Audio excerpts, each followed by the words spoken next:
Bueno, entonces, recordarán que teníamos, cuando trabajamos con funciones generales de momentos, nos fue muy útil el teorema de inversión. El teorema de función, el teorema de inversión lo que nos decía era que si yo, obviamente decía dos cosas, decía que si dos funciones tenían la misma distribución, entonces tenían la misma FGM, suponiendo que esa distribución tuviera FGM, y que si dos variables tenían la misma FGM, entonces tenían la misma distribución.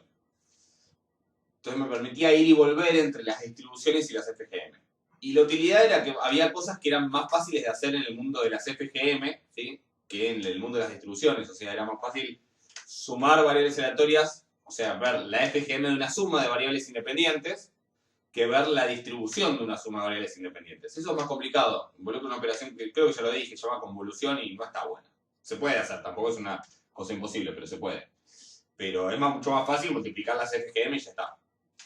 Pero lo importante de ese teorema es que me permitía ir, o sea, me permitía sumergirme en el mundo de las FGM, ahí hacer lo que era más fácil de hacer y después volver a salir y ya tener el resultado. Me permitía volver atrás. Entonces el teorema de continuidad, que se llama teorema de continuidad de Paul Levy, por el matemático que lo desarrolló, que en realidad lo desarrolló para el teorema de, normalmente si lo buscan probablemente lo van a encontrar para funciones características. ¿Se acuerdan que vimos esas que tienen números complejos? Pero para FGM también vale cuando existe la FGM, ese es el único detalle. Me permite hacer el mismo análisis, pero en el límite. Si ¿qué dice el teorema de continuidad? Yo tengo una sucesión de variables aleatorias, xn y una y, una variable aleatoria a otra, cualquiera, y todas tienen FGM, entonces xn converge en distribución a y, sí y solo sí, las FGM de xn convergen como funciones a la FGM de y. Y acá un par de cosas, un par de comentarios. Esta notación yo dije que no me gustaba mucho y que era medio molesta. Bueno, este es uno de los casos donde es cómodo usarla, por eso la uso, pero recuerden que lo que estoy diciendo acá es que que la sucesión de funciones de distribuciones de la y, de las x, convergen a la sucesión de funciones de distribución de la y, para cada t, bueno, y para cada t en los cuales esta es continua, ¿sí? Que eso es lo que estuvimos viendo. Esto es una manera abreviada de decir esto. ¿Estamos de acuerdo?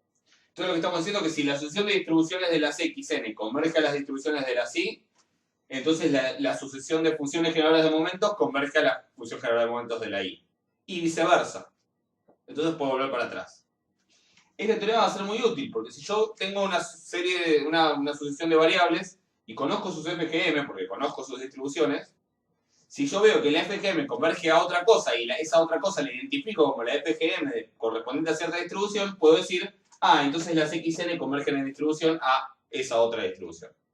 Y para que vean la utilidad de esto, les muestro un ejemplo, que ya lo vimos en realidad, pero que es el de recién, el que habíamos hecho antes, que es, después vamos a ver otros, en la práctica hay otros, pero que que si las XN es una sucesión de variables todas uniformes con A igual a 0 y B igual a n sobre n más 1, nosotros ya vimos que esto converge en distribución a una uniforme 0,1. Pero chequemos un minuto esto. Recuerdo un minuto cómo era para el uniforme, la función generadora de momentos, ¿sí? Para el uniforme la FGM era e a la b por t menos e a la a por t sobre t por b menos a. Y eso valía para t distinto de 0. Para t igual a 0 valía 1. ¿Sí? Entonces, ¿cómo me queda la FGM de las XN? Bueno, la FGM de las XN, a ver, para t igual a 0 es 1. Y si para cada XN la FGM en 0 es 1, el límite da 1, o sea que también el límite va a dar 1. Pero eso, digamos, eso pasa siempre. Si en t igual a 0 todas las FGM valen 1, en el límite va a dar 1. Eso no tiene mucha vuelta. Digamos, lo interesante es ver qué pasa fuera del 0. ¿Sí? Acá puse para todo t, en realidad tiene que ser para todo t que esté en el dominio de la FGM de I. ¿Sí? Con que esté en realidad en un entorno del 0 alcanza. En FGM es todo, con que se cumple un entorno del 0 es suficiente. Pero bueno, veamos. En el 0 sabemos que va a tender a 1. ¿Sí? O sea, esto, pero ¿cómo es esta FGM fuera del 0? Para t distinto del 0. Bueno, para t distinto del 0 es e a la b por t. B es n sobre n más 1, así que es e a la n sobre n más 1 por t, menos e a la a por t, a es 0, así que es menos 1, menos e a la 0, sobre t por b menos a. B menos a es n sobre n más 1. Y ahora, el t está fijo, insisto, piensen que el t es un número. Lo que tengo que hacer tender a infinito es la n. ¿Sí? ¿A cuánto tiende esto cuando n tiende a infinito? Bueno, n tiende a infinito, n más 1 también. Acá sí una determinación, pero ustedes ya saben que n sobre n más 1 tiende a 1, ¿no? O sea, sacan la n factor común, digo, eso es un límite re fácil. Esto tiende a 1, esto también tiende a 1. Hagan la cuenta, si no. Entonces me queda e a la 1 por t, o sea, e a la t, menos 1, menos 1, digo una cosa, escribo otra, menos 1, y acá t por 1, o sea t. O sea que tiende a esto. Bueno, resulta ser que e a la t menos 1 sobre t es la FGM, si se fijan, de una uniforme 0,1, porque es e a la 1 por t menos e a la 0 por t sobre t por 1 menos 0. ¿Sí? Esto es la FGM de una uniforme 0,1. ¿Qué puedo concluir en este caso? Por el teorema de continuidad, de este que acabo de mencionar, como la sucesión de las funciones generadoras de momentos de las xn converge a la FGM de una variatoria uniforme 0,1, esto es la FGM de una uniforme 0,1, salvo en el 0 que ya vimos que vale 1, entonces por el teorema de continuidad puedo asegurar que las xn convergen en distribución a una uniforme 0,1. Ya está. ¿Sí? Claro, esto ya lo sabíamos porque sí hicimos el ejemplo este antes. Pero antes era mucho más rebuscado, había que ver que en algún momento entraba, que no sé qué, que se cambiaba el soporte, todo un lío. Acá es mucho más fácil. ¿Sí? Les vamos a ver otros ejemplos, en la guía hay otros, y van a ver que me ahorro un montón de problemas si trabajo directo con las FGM. Entonces yo tomo las FGM de las variables de la sucesión. Veo que me da el límite, y si el límite me da una FGM de una distribución conocida, listo. Por este teorema de continuidad yo puedo asegurar que la sucesión converge en distribución a esa distribución. ¿Estamos de acuerdo? Y ya está. Fíjense que acá uno ve lo útil que es este teorema. Obviamente yo el teorema no lo probé, ¿sí? Es complicado de probar, no es tan fácil. Pero una vez que uno lo tiene el teorema, ustedes lo pueden usar, digo, me va a ahorrar un montón de problemas. No solamente eso, supongamos que yo tengo una sucesión de cosas que de alguna manera yo sé que converge a e a la t cuadrado sobre 2. Bueno, alguien podría acordarse que a la t cuadrado sobre 2 es la FGM de una normal 0,1. Acuérdense que era e a la mu por t más sigma cuadrado sobre 2 por t cuadrado. Si mu es 0 y sigma cuadrado es 1, me queda e a la t cuadrado sobre 2. Bueno, el teorema central del límite, que ahora después lo vamos a enunciar bien, y lo vamos a ver que en el fondo implica que cierta sucesión converge a una normal 0,1, me permite probar, si yo pruebo que la sucesión de funciones generadoras tienden a e a la t cuadrado sobre 2, pruebe que la sucesión converge en distribución a una normal 0,1. ¿Sí? Y el teorema central del límite va a ser muy útil porque en realidad va a partir de una distribución desconocida prácticamente. Voy a tener una serie de condiciones que voy a suponer, pero no mucho más. Y entonces lo que voy a hacer es decir, bueno, esta cosa que parte básicamente de algo recontra genérico, cuando empiezo a sumar, la FGM tiende a esto. Si la FGM tiende a esto, quiere decir que la sucesión, cuando voy sumando, tiende a una normal 0,1. Y eso lo voy a hacer gracias al teorema de continuidad. ¿Sí? Obvio, no es tan fácil, porque como voy a partir de una distribución genérica, voy a tener que usar algunas propiedades un poco complicadas. No complicadas, pero algunas propiedades que funcionen de forma medio genérica. Pero van a ver que vamos a lograr probar el teorema central del límite. ¿Ok? Bueno, entonces vamos a ir un poco en ese camino de enunciar bien el teorema central del límite y de probarlo. Bueno, vamos a hacer algunas cuestiones preliminares, sí que tienen que ver con que nos van a permitir después plantear bien el teorema central del límite, pero por ahora olvídense por un rato del teorema central del límite. Y supongamos que tenemos una sucesión cualquiera de variables aleatorias, independientes e idénticamente distribuidas. Creo que yo sé B, A, I y D en algún momento, pero si no, por la duda lo recuerdo. B, A, I y D quiere decir variables aleatorias independientes e idénticamente distribuidas. Esto está diciendo dos cosas. Son todas independientes entre sí, son independientes 2 a 2. X1 es independiente de X2, X1 es independiente de X3, X5 es independiente de X24, tipo de lo que sea. Y todas tienen la misma distribución. Idénticamente distribuidas, quiere decir todas tienen la misma distribución. En particular, supongamos que tienen una esperanza y esa distribución tiene una esperanza y una varianza. Entonces llamemos mu a la esperanza de esa distribución. Como todas tienen la misma distribución, todas tienen la misma esperanza y todas tienen la misma varianza. Entonces, Supongamos que la esperanza y la varianza existen y son finitas, y la esperanza de xn es mu, y la varianza de xn es sigma cuadrado. Voy a definir dos variables, y por el resto de la clase, cuando diga estas cosas, voy a estar refiriéndome a todo lo que estoy escribiendo acá, ¿sí? Sn por el resto de la clase va a significar x1 más x2 más x3 hasta xn. Es decir, va a ser la suma de las primeras n variables. O sea que S1 es x1. S2 es x1 más x2. S3 es x1 más x2 más x3. Esto es, si alguna vez vieron series en análisis 1, es lo que llaman la sucesión de sumas parciales de esta sucesión, de la sucesión xn. Es una nueva sucesión que me parece porque S1 es una variable, S2 es otra, S3 es otra. Es lo que llaman la sucesión de sumas parciales de xn. ¿Sí? S8 es x1 más x2 hasta x8. Fíjense que por más que las xn sean independientes, estas no tienen por qué ser independientes, porque en realidad la x3 depende de, la S3 depende de x1, x2 y x3, y la S2 depende de x1 y x2, o sea que dependen de algunas cosas en común. O sea que posiblemente estas no sean independientes. Yo no sé cómo va a ir evolucionando la distribución de estas cosas. El teorema central del límite va a venir a decirme de alguna manera que la distribución de estas cosas va a ir evolucionando de manera que se parece cada vez más a una distribución normal. A veces vamos a trabajar con las sumas, porque a veces va a ser útil para la práctica trabajar con sumas, y a veces vamos a trabajar con los promedios, que es esas sumas dividirlas por n. O sea que a las sumas de x1 hasta n, dividirla por la cantidad de términos que es n, va a ser lo que vamos a llamar x raya n. ¿Ok? Entonces vamos a calcular un par de cosas, usando propiedades que conocemos de la esperanza y de la varianza.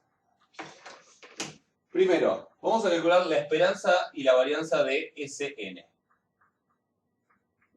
Sn, ¿qué esperanza tiene? Bueno, Sn es su esperanza, es la esperanza de una suma.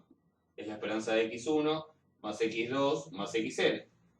La esperanza de una suma de una cantidad finita de variables es la suma de las esperanzas. O sea que es la esperanza de x1 más la esperanza de x2 más la esperanza de x3 hasta la esperanza de xn. ¿Cuál es la esperanza de cada una de estas? Como todas tienen la misma distribución, tienen la misma esperanza, que la llamé mu. O sea que esto me da mu, más mu, más mu, más mu, n veces. Si sumo n veces mu, la respuesta es n por mu. ¿Sí? N veces mu. ¿Qué pasa con la varianza? Bueno, ¿qué pasa con la varianza de x1 más x2, por ejemplo? Acá Sn es, tengo la varianza de x1 más x2 más x3 más xn. Pero ¿qué pasa si fue la varianza de x1 más x2? Bueno, la varianza de x1 más x2, la otra vez vimos la fórmula. En general es la varianza de x1 más la varianza de x2 más dos veces la covarianza de x1 que en x2. Si no la vimos, me olvidé, pero creo que la vimos, ¿sí? Por ahí me estoy mezclando con la estadística actuarial. Ahora, como x1 y x2 en este caso, entre otras cosas, estoy diciendo que son independientes. Acá les dije, muchas veces la respuesta cuando les pregunte por qué, la respuesta es porque son independientes. Si x1 y x2 son independientes, la varianza de x1 más x2 es simplemente la varianza de x1 más la de x2. ¿Por qué? Porque la covarianza en ese caso da 0. Entonces, cuando tengo muchas que son todas independientes, la varianza de la suma es la suma de las varianzas. Entonces me va a quedar la varianza de x1 más la varianza de x2 más la varianza de x3 y así llego hasta la varianza de xn. O sea que me queda la varianza de x1 que es sigma cuadrado, la varianza de x2 que es sigma cuadrado, la varianza de x3 que es sigma cuadrado, la sumo n veces, me queda que la varianza de Cn es n veces sigma cuadrado. ¿Estamos de acuerdo? Entonces voy a ir anotando algunos resultados. Después, si algo no entienden de esto, me consultan, pero traten de dar las cuentas. De Sn sabemos que la esperanza de Sn es mu, es n veces mu. Y la varianza de Sn, y acá estoy usando que son independientes. Si no son independientes, acá la esperanza de la suma es la suma de la esperanza. Eso vale siempre, para independientes y para no independientes. Pero para la varianza sí necesito la independencia, me queda n veces sigma cuadrado. Y ahora veamos la esperanza y la varianza de x raya. ¿Sí? ¿Qué pasa con x raya? Bueno, x raya es la suma, que es esa variable Sn que ya escribimos, dividido n, ¿Qué puedo hacer con esta n acá? Que es como un 1 sobre n que está multiplicando la suma. La suma sí es aleatoria porque tiene las x, pero la n es un número. Digo, si yo tengo 10, si n es 10, tengo 10 variables, listo. O sea, tengo ese 10 sobre 10. Ese 1 sobre 10 lo puedo sacar afuera de la esperanza. O sea que es 1 sobre n por la esperanza de Sn. Esta es una cuenta que después la vamos a hacer 1.000.000 de veces. La esperanza de la media muestral. Y ya van a saber cuánto da. Pero entonces da 1 sobre n por la esperanza de Sn, que es n por mu. Se me cancelan las n's y la respuesta es que la esperanza del promedio es mu. Es decir, la esperanza de un promedio de variables, que todas tienen esperanza mu, también es mu. Y eso va a ser importante. Cuando vemos estimadores va a tener una interpretación. O sea que la esperanza de x raya n es mu. ¿Sí? No depende de n. Y ya que estamos, ¿qué pasa con la varianza? Bueno, hagamos la cuenta. La voy a escribir acá.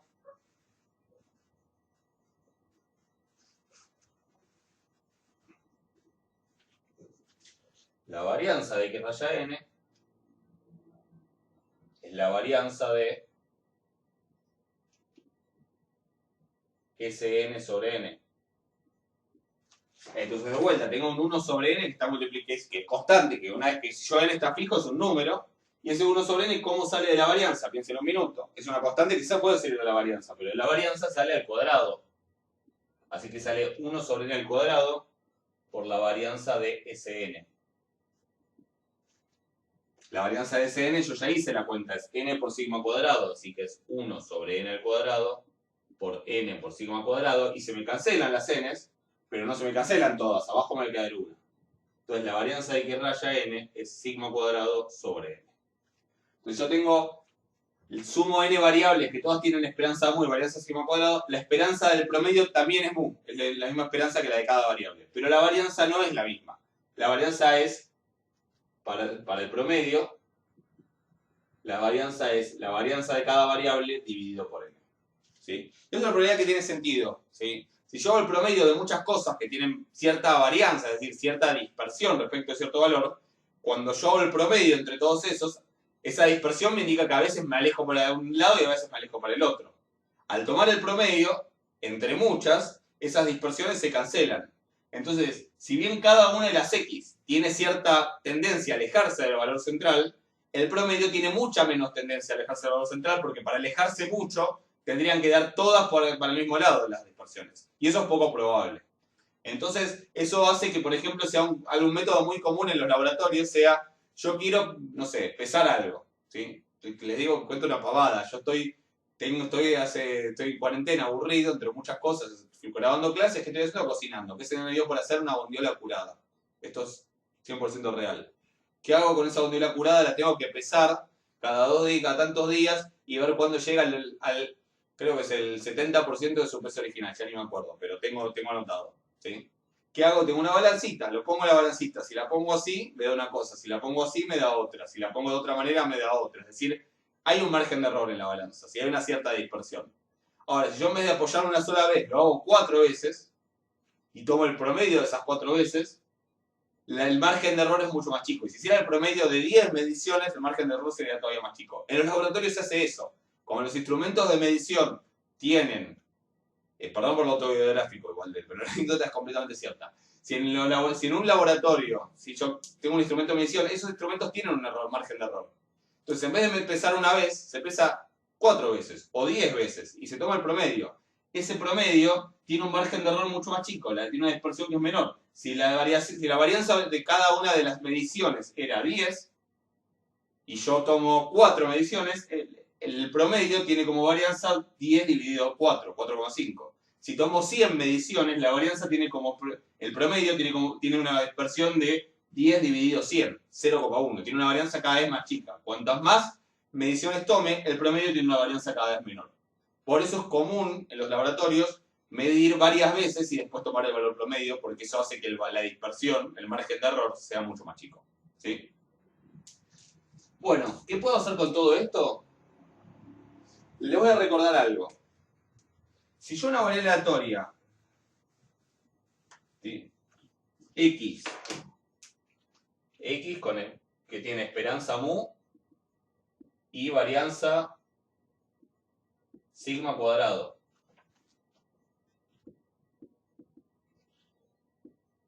¿Qué pasa si a la esperanza, a la variable aleatoria le resto mu?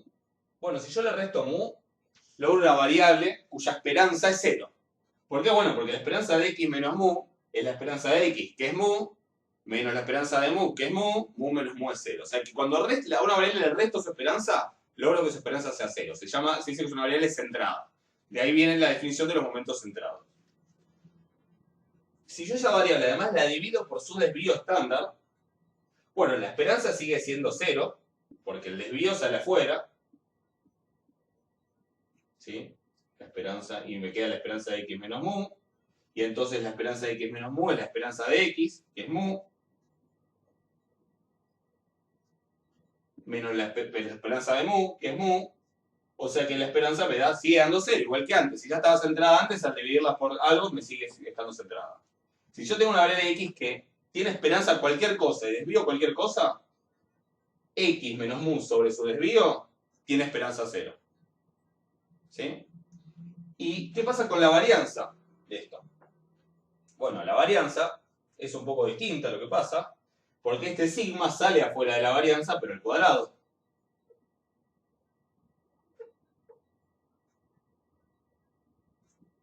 O sea que sale por 1 sobre sigma cuadrado. Y acá me queda la varianza de x menos mu. ¿Y cuánto es la varianza de x menos una constante? Bueno, también, propiedades de la varianza. Cuando a una variable le sumo o le resto algo, su varianza no cambia. O sea que la varianza de x menos mu es la varianza de x directamente. Y la varianza de x estoy diciendo que es sigma cuadrado. O sea que 1 sobre sigma cuadrado por la varianza de x es 1 sobre sigma cuadrado por sigma cuadrado. ¿Cuánto es esta varianza? 1. Siempre que a una variable aleatoria, normal, binomial, exponencial o lo que se les ocurra, acá no estoy diciendo que la x sea normal en ningún momento, siempre que una variable aleatoria cualquiera le resto su esperanza y la divido por su desvío estándar, o sea, por la raíz cuadrada de su varianza, me queda una nueva variable aleatoria que se llama estandarizada, pero no normal estandarizada, variable estandarizada, la que sea, que tiene la característica de tener esperanza 0 y varianza o desvío estándar igual a 1. Porque bueno, el desvío estándar es 1, la varianza también es 1, 1 al cuadrado. ¿Ok? ¿Estamos de acuerdo? Entonces, veamos qué pasa si estandarizo a la variable s y si estandarizo a la variable x raya. ¿Sí? O sea, esto vale para una variable cualquiera. Vamos a trabajar con estas dos en particular. Vamos a ver. Si quieren, un cachito antes de eso. Alguien me preguntará, ¿y para qué corno querés estandarizar estas variables? Primero, ¿para qué las quiero? Segundo, ¿para qué las quiero estandarizar? Bueno, primero, ¿para qué las quiero? Ya medio que sabemos, ¿no? Estas son las variables que según tanto la suma como el promedio, son las variables que según el teorema central del límite, por lo menos según el teorema central del límite, explicado en forma medio coloquial, se supone que tienden a parecerse cada vez más a una normal. Después vamos a tener que decir bajo qué condiciones. ¿Sí? Pero en este contexto, con las cosas que estoy diciendo acá, valdría que S y N y X raya N, sus distribuciones cada vez son más parecidas a una normal. El tema es que para decirlo precisamente que son cada vez más parecidas a una normal, la noción que tengo que usar, obviamente, es la que estuvimos viendo toda la primera parte de la clase, la de convergencia en distribución. Entonces, fíjense qué pasa. ¿Sn tenderá a una normal? Bueno, acá yo veo algo raro. Porque si Sn tendiera a una normal, como uno dice, esperaría, ¿no? Esto supuestamente, según el teorema central del límite, cuando sumo estas variables, debería tender la sucesión de las sumas, ¿sí? Ese 10 debería tener una distribución cada vez más parecida a la normal, y ese 100 más todavía, y ese 10.000 más todavía, pero escribir eso como límite es medio imposible, porque fíjense, esa normal a la que tendería en el límite, ¿qué esperanza tendría? Bueno, si la esperanza de ese n es n por mu, supongamos que mu no es 0, así que mu es, qué sé yo, 8, para variar un poco, ¿no? Si mu es 8, la esperanza de ese n es n por 8, 8n. ¿A cuánto tiende la esperanza? A infinito, a más infinito. A mí, a medida que aumenta n, la esperanza se me está yendo cada vez más para allá. Eso claramente no va a convergir a nada. Va a ser como el caso que vimos hoy de una exponencial que también se me iba para allá y no tendría nada. Incluso si mu fuera 0, que la esperanza daría 0 en ese caso. Si no, si fuera negativo, se iría para allá. Si es 0, sí se queda quieta. Pero igual, en cualquier caso, si tengo una varianza que es positiva, ¿sí? Que en general sería como decir que es una normal, en serio, ¿no? Una distribución degenerada, algo positivo por n también, cuando n tiende a infinito, la varianza de ese n se me va a infinito. O sea que en realidad no converge una normal. La distribución se va yendo cada vez más para allá. Es verdad que a medida que se va cada vez más para allá, la forma es cada vez más parecida a una normal. Pero para poder definir bien el teorema central del límite, yo tengo que tomar el límite. Entonces, yo no voy a poder decir que Sn converge en distribución a algo. No, esto es mentira. Sn no converge en distribución. Eso se puede probar fácil. Sn no converge en distribución. Con X raya n pasa algo un poco distinto. X raya n sí tiene siempre la misma esperanza mu, y su varianza cuando n tiende a infinito tiende a 0. X raya n sí converge en distribución, pero converge en distribución a una constante. Y de hecho después vamos a ver en algún momento que lo que converge es a la constante mu. Pero entonces X raya n converge en distribución, pero a una variable degenerada, no a una normal, a una variable discreta con un solo elemento en el rango. ¿Sí? O sea que es mentira que la suma de una sucesión de variables aleatorias converja a una normal, y también es mentira que el promedio converja a una normal. ¿Sí? No es que les mintieron en estadística 1 si les dijeron eso. En realidad, es verdad que cada vez van a ser más parecidas. Es verdad que si uno quiere aproximar las distribuciones, cuando n es grande, uno puede aproximarlas por una normal. Pero en realidad la distribución que converge a una normal no es ni esta ni esta. ¿Sí? Para que converja una normal, lo que yo necesito es estandarizar estas variables. Necesito que tengan siempre la misma esperanza y siempre la misma varianza. Y por eso es que las quiero estandarizar. Entonces veamos cómo me quedan cada una cuando las estandarizo. Si a Sn, llamemos Zn esta variable. Zn es la suma estandarizada. Es decir, la suma, que es estandarizar, le resto su esperanza y divido por su desvío. Que es el desvío, es la raíz cuadrada de la varianza. Bueno, eso es Sn menos la esperanza, que es n mu, dividido la raíz cuadrada de n sigma cuadrado. Si yo le hago la raíz cuadrada, esto me da la raíz de n por sigma. ¿Sí? Eso es Sn estandarizado. Ahora, ¿qué pasa si estandarizo en vez de Sn el promedio? Si X raya n. Bueno, si X raya n lo estandarizo, le tengo que restar su esperanza. Hago lo mismo, ¿no? Le resto la esperanza de X raya n. ¿Cuánto es? Mu. Y ahora lo divido por su desvío. ¿Cuántos? Acá no sé si llega a leer, lo voy a escribir un poco más claro. ¿Sí? Esto era mu. Y esto es sigma al cuadrado dividido n. ¿Cuánto es el desvío de X raya n? Bueno, la raíz cuadrada es sigma cuadrado sobre n. Si hago la raíz cuadrada y distribuyo, es sigma sobre la raíz de n. ¿Sí? Ahora van a ver por qué no le puse nombre a esta. Pero a esta la llamé Zn. Esta es la suma de las x, las sumas parciales de las x estandarizada. Le resté su esperanza, lo di por su desvío. ¿Qué esperanza tiene toda esta variable? 0, obvio, está claro, ¿no? La esperanza de Zn es 0. ¿Por qué? Porque es una variable estandarizada. ¿Cuál es la varianza de Zn? Piénsenlo un segundo. Bueno, es 1. ¿Por qué? Porque es una variable estandarizada. No digo normal estandarizada, ¿eh? Es una variable cualquiera, pero su esperanza es 0, su varianza es 1. ¿Por qué? Porque está estandarizada la variable. Le resté la esperanza y ahí por el desvío. Y la otra cosa es, ¿por qué no le puse nombre a esta? Bueno, fíjense. ¿Qué pasa si acá yo multiplico y divido por n? Si arriba multiplico por n y abajo también multiplico, perdón, o sea, si arriba multiplico por n y abajo también multiplico por n, que es lo mismo que no cambiar nada. Bueno, si arriba multiplico por n, me queda n por x raya n menos n mu. N mu es esto. Y n por x raya n es la suma, porque la suma es, x raya es la suma dividido n. O sea que si multiplico por n, si yo acá multiplico esto por n, me queda Sn menos n mu. Y si multiplico esto por n arriba y raíz de n abajo, se me cancela, me queda solo raíz de n.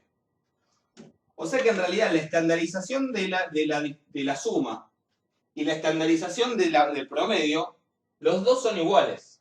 Son la misma variable aleatoria, son diferentes maneras de escribir lo mismo. O sea, el promedio de las xn estandarizado es exactamente lo mismo que el promedio de las sumas estandarizadas.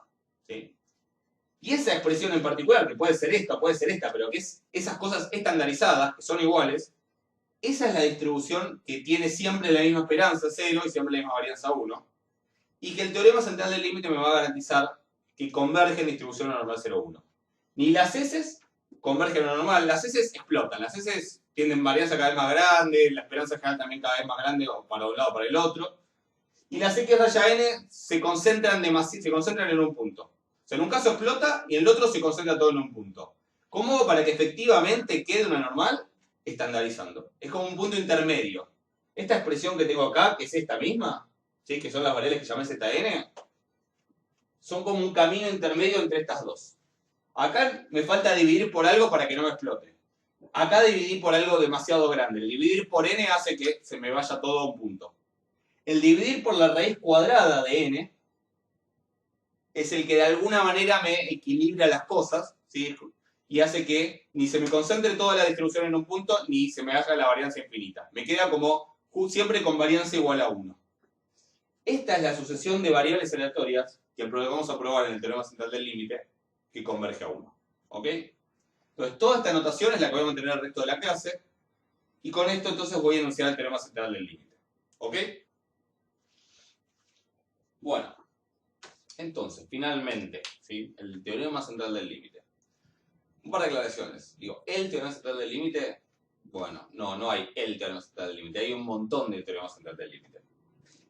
Todos tienden a tener una conclusión similar. Tal cosa converge en distribución anormal. Pero lo que cambia son las hipótesis. Nosotros vamos a ver el teorema central del límite más clásico, ¿sí? No me acuerdo ahora bien, creo que es el de Lindenberg o Lindenberg y alguien más. Pero no quiero decir una pavada, así que no importa. Es el teorema central del límite como el más básico, que nos va a servir para casi todo lo que vamos a necesitar para la materia, así que no es un problema, pero en ciertas situaciones se necesita a veces otras versiones donde ciertas hipótesis que ahora voy a mencionar no se cumplen y hay que cambiarlas por otras.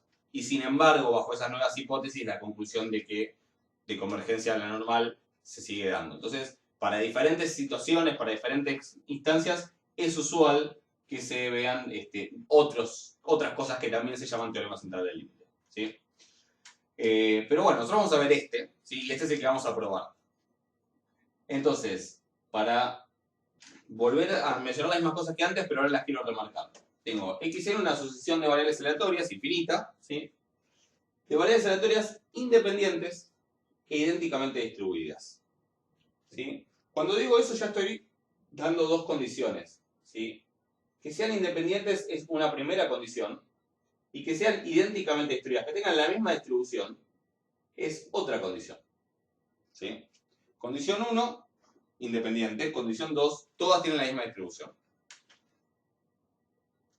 En particular, si tienen una esperanza finita, ¿sí? Que es lo que estoy diciendo acá, y una varianza finita, tienen que tener la misma esperanza todas y la misma varianza todas porque tienen la misma distribución. Si tienen todas la misma distribución, en particular tienen los mismos momentos, tienen la misma FGM, tienen todo igual. O sea, que tengan todas la misma esperanza y la misma varianza no es algo nuevo, lo estoy diciendo acá. Lo que sí estoy diciendo es que esta esperanza y esta varianza existen y son finitas. Condición 3. Condición 3, que los momentos de orden 1 y 2 entonces sean finitos, ¿sí? Todo eso lo voy a necesitar. La demostración que yo voy a dar, el teorema central del límite, en algún momento va a usar que las variables sean independientes, probablemente más de una vez, ya no me acuerdo, pero por lo menos una vez vamos a usar el hecho de que las variables son independientes. De hecho, ya lo estoy usando, de hecho, cuando digo que la varianza de Sn es tal cosa, ya estoy usando la independencia, ¿sí? En algún momento voy a usar que tienen todas la misma distribución, ya van a ver cuándo. Y en algún momento voy a usar que mu y sigma cuadrado son finitos, es decir, que tengo una esperanza finita y que tengo una varianza finita, ¿sí? Que son números, ¿sí? Que hay momentos de orden 1 y momentos de orden finito. Todo eso en algún momento de la demostración lo voy a usar. Si algo de esto falla, la conclusión en principio no es válida.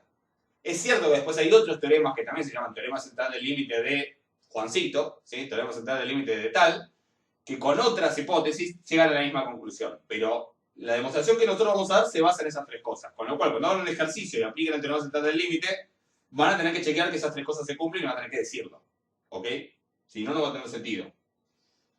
¿Qué le va a decir? Bueno, que si llamo Zn a cualquiera de estas dos cosas que ya vimos que son iguales, que básicamente son la suma estandarizada o el promedio o sea, las sumas parciales de las xn estandarizadas, o los promedios parciales de las xn estandarizados, que son iguales y por eso simplemente lo llamo Zn, Entonces, esa nueva sucesión de variables Zn, que no son estas, y ni siquiera son independientes ni nada, porque estas sí son independientes, pero estas no, esta nueva sucesión de variables aleatorias Zn sí converge en distribución y converge una normal 0,1.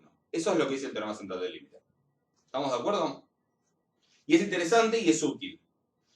¿Y por qué es útil? Bueno, es útil porque, por ejemplo, si yo tengo una sucesión de este tipo y tengo que mi variable en realidad no es z infinito, digamos, o z1, sino que es z100, bueno, a lo mejor con n igual a 100, el z100, está bien, la distribución no es una normal 0,1, ¿sí? Tal vez, a lo mejor sí, ahora hago una aclaración, pero a lo mejor la distribución de z100 no es la normal 0,1, pero posiblemente sea muy parecida a la normal 0,1.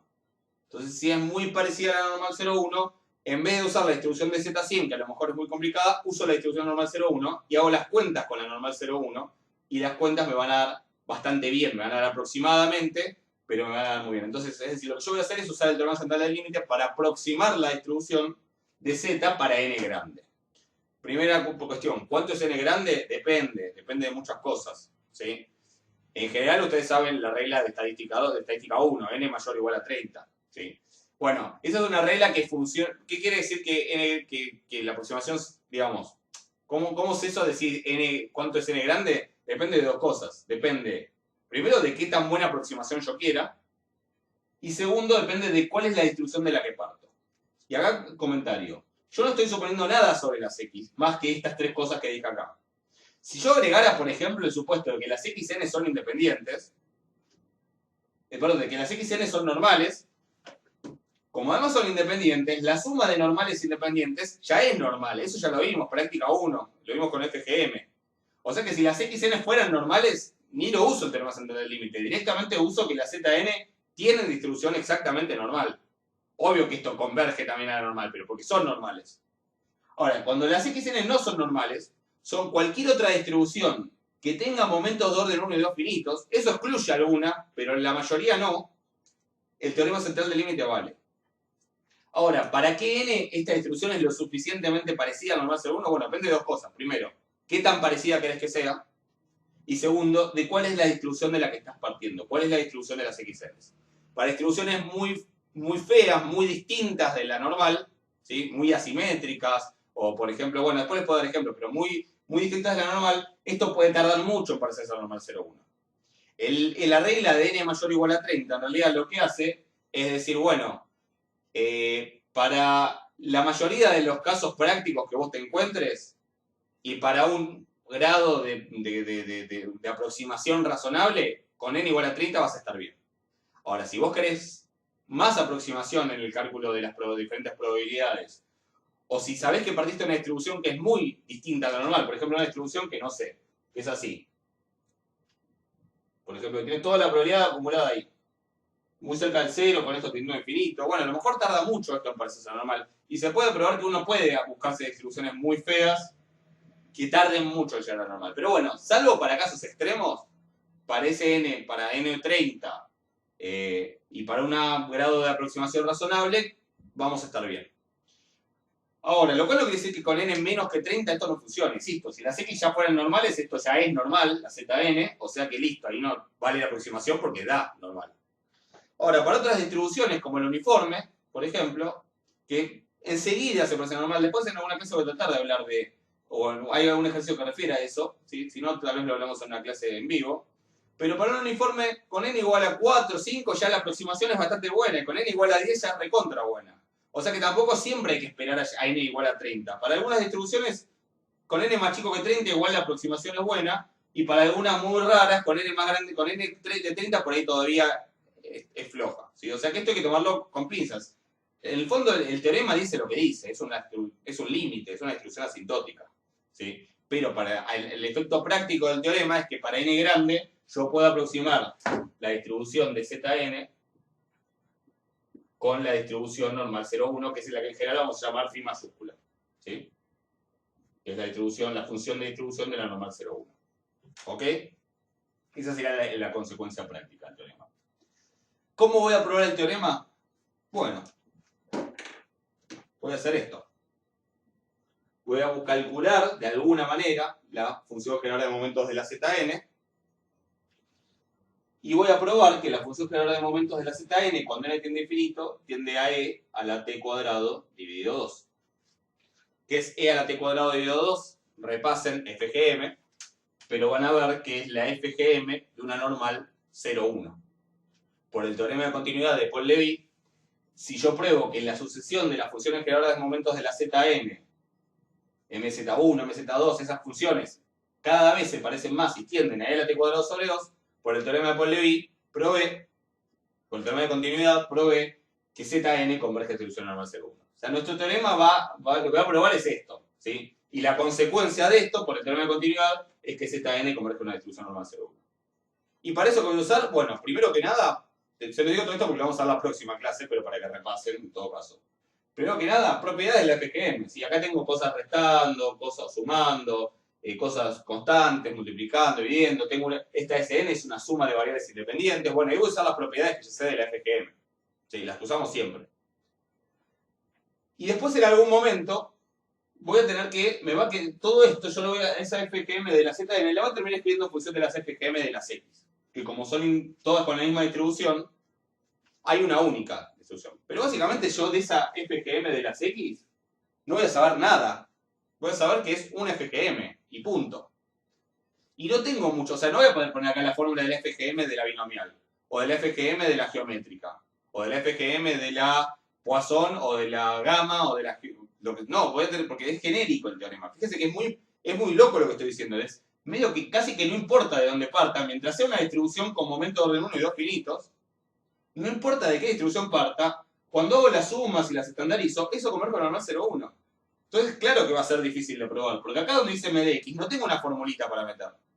Lo único que voy a poder hacer es escribir una aproximación usando un polinomio de Taylor. Entonces, al principio de la clase que viene lo que vamos a hacer es repasar un poco de algo del polinomio de Taylor y del resto del polinomio de Taylor qué propiedad tiene. ¿Sí? Y usando esa herramienta matemática que son los polinomios de Taylor y lo que se llama el teorema de Taylor, vamos a poder probar que independientemente de que sea esta m de x, mientras sea el FGM de una variable con momentos de orden 1 y 2 finitos, voy a poder llegar a probar que la sucesión de las m de la z, de las funciones generadoras de momentos de la Zn, tiende a la t cuadrado sobre 2, y una vez que haya probado eso, voy a haber probado el teorema. Voy a haber probado que esas Zn, que son las sumas o los promedios estandarizados, convergen a normal 0,1.